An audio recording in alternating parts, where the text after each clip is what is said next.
Welcome back to the channel, and typically the day after I do a 5-minute cup of coffee bike check over, weekly checks and tighten the chain, the 16 tooth Gearbox Sprocket turned up from Hitchcocks, but to be fair, it arrived 2 days after ordering, and also a 50p locking tab. So time to get this fitted. And this is all the tools you'll probably need: your tools to loosen your back chain and a 30mm socket. And if you don't have a long breaker bar like me, just get a bit of pipe and get your 5mm, get your gearbox casing cover off first of all.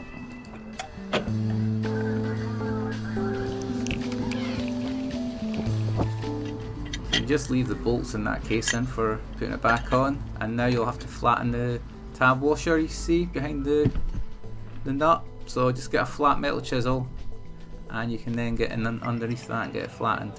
Now you do need a breaker bar to loosen these nuts, they're very tight.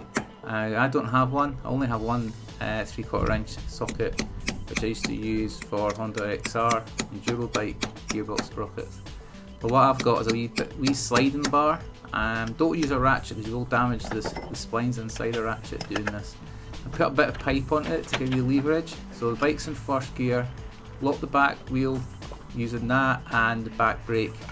Put your bar on and carefully you'll be able to break the nut and loosen it.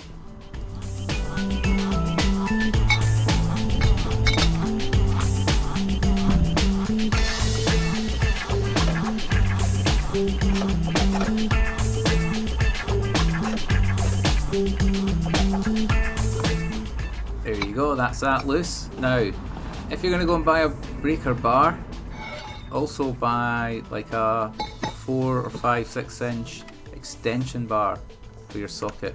Because as you can see here, this little sliding bar is hitting my casing, so I'm only getting to loosen it small bits at a time. So we've done that, so we just need to loosen the back wheel again and knock it all the way forward. You get that chain as slack as you can get it because you put a bigger sprocket on. The chain is long enough to do this, you don't need to buy a longer chain around.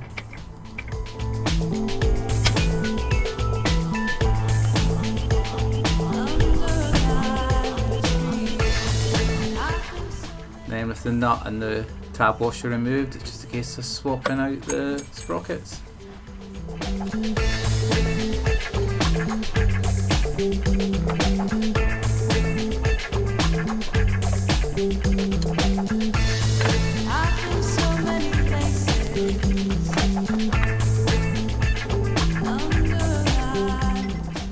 Now you could use the old tab washer, but when a new one's only 50p, you might as well order one. Now that has to sit just on the spline, it's quite a tight fit, but once you get the nut on, it should slot on and stay on the splines. Just take your time once you get near, tighten it up.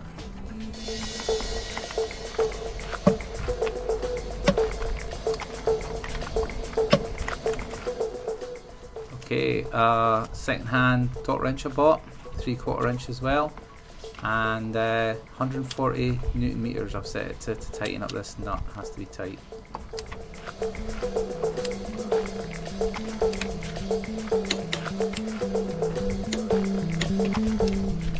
That just leaves this tab washer hammer down flat again with your metal chisel and stick the case on, and we're just got the chain to do after that and it's job done.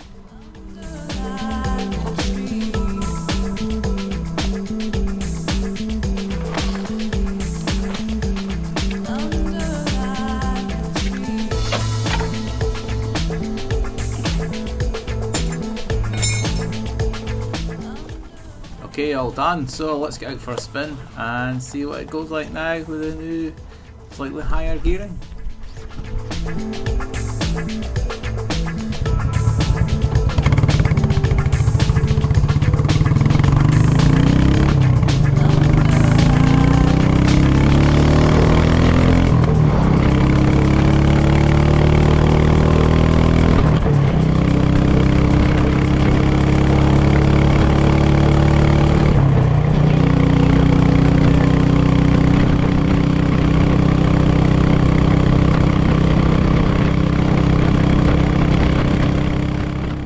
that's going a lot better now. I'm really happy.